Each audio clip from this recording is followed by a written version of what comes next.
Good morning, everyone. Today is Monday, January 8th, 2018, and I am on this road to Chapel Hill. For those who saw our last YouTube video, we talked about expanding our videos for more than just fitness, but about our everyday lives. And so we talked about doing individual vlogs, or Candace talked about it, but I'm going to do it as well because we lead some different lives, you know. So Nicole has a pulmonologist appointment to Chapel Hill, and I was thankful I didn't have to cancel the appointment because, you know, we had some bad weather. So I'm just going to be mindful, make sure I take my time. I don't want to hit any black ice, but it looks like the roads are pretty clear. So basically, everybody knows that I am a caregiver and so much more than that. And excuse my appearance, I'm in need of taking these crochets out because my edge is looking kind of crazy. And I'm a little sleep deprived, but oh well, this is me, this is my life. Can't be perfect all the time. But so like I said, we're going to Chapel Hill for Nicole pulmonologist appointment, and I just want to say God is so good because I think it was about 4 years ago, Nicole had developed some type of infection, got sick, took her to Chapel Hill. What turned out to be a ER visit ended up being 26 days in ICU.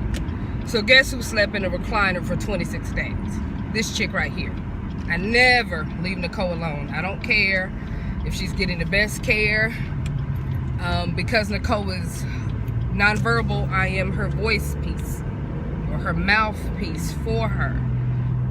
And I think the nurses really appreciated that.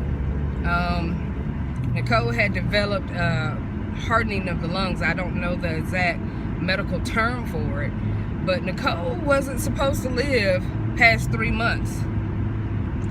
They were shocked, but I know it was nothing but God because, you know, UNC is a teaching hospital, so they asked me if I wanted to try some trial drug, and y'all, I was just at odds with myself because it's one thing making medical decisions for yourself, but when you have to make medical decisions for somebody else, you don't want to make the wrong decision.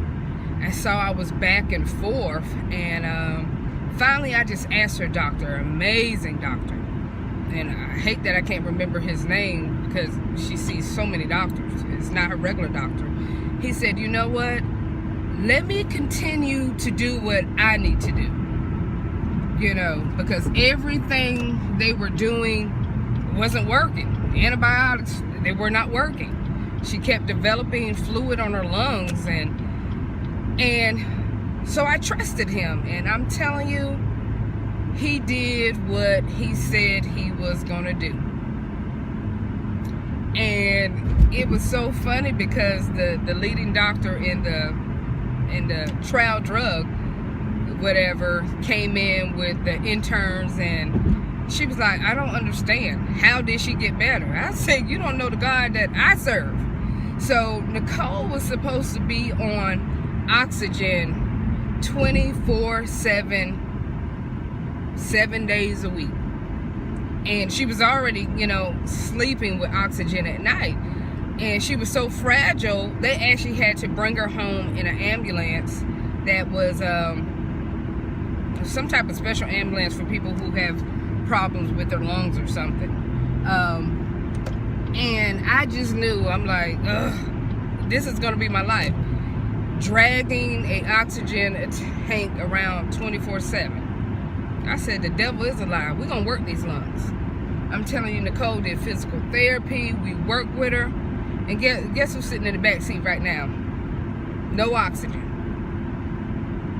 So I just thank God because, you know, like I said, they gave Nicole 3 months. It's been 4 years. And even when she went back to her pulmonologist appointment and they did an x-ray, they was like, I don't understand how her lungs have healed. But I'm gonna cut the video for right now, but I'm gonna turn it back on once we get to Chapel Hill. But like I said, I really want to pay attention to this road and to be safe. So I will see you soon.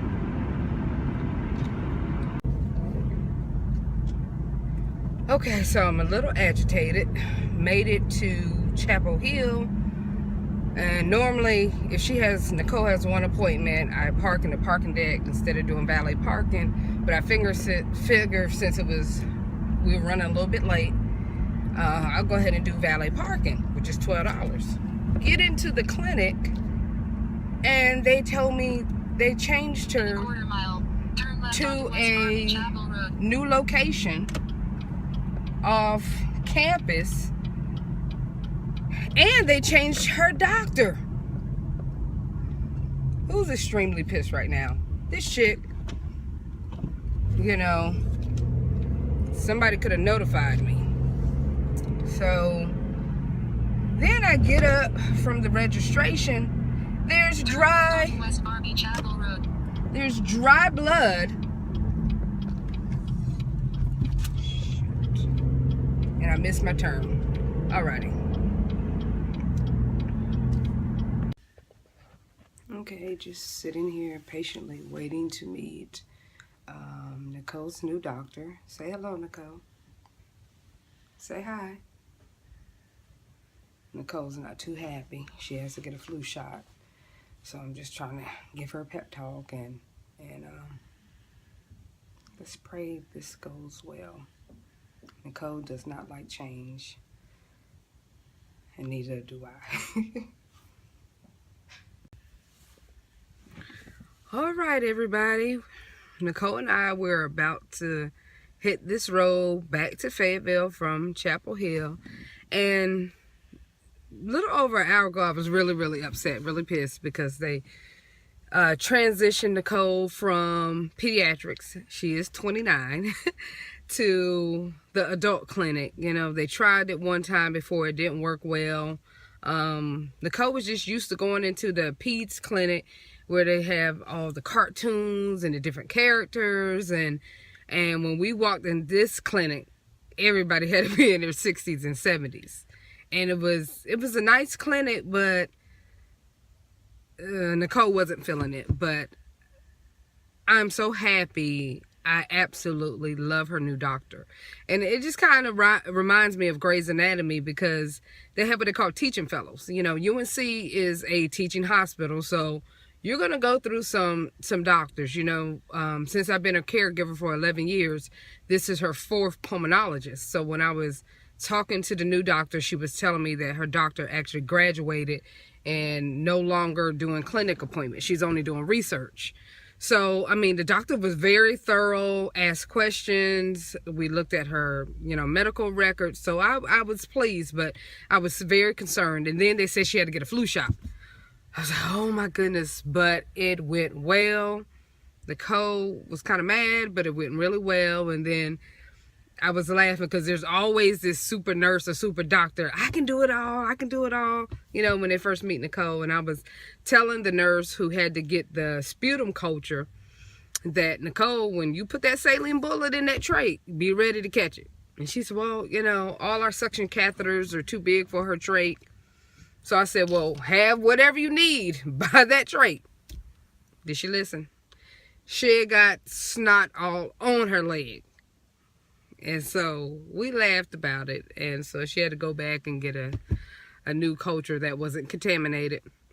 But, so this is my first vlog post. You know, this is me, you know, doing what I do to take care of my little sister. So just thank you for watching, and I will talk to you soon. This is Sharon from Just Us Plus Nicole. And Nicole too, wave hi. She mad, y'all. She mad.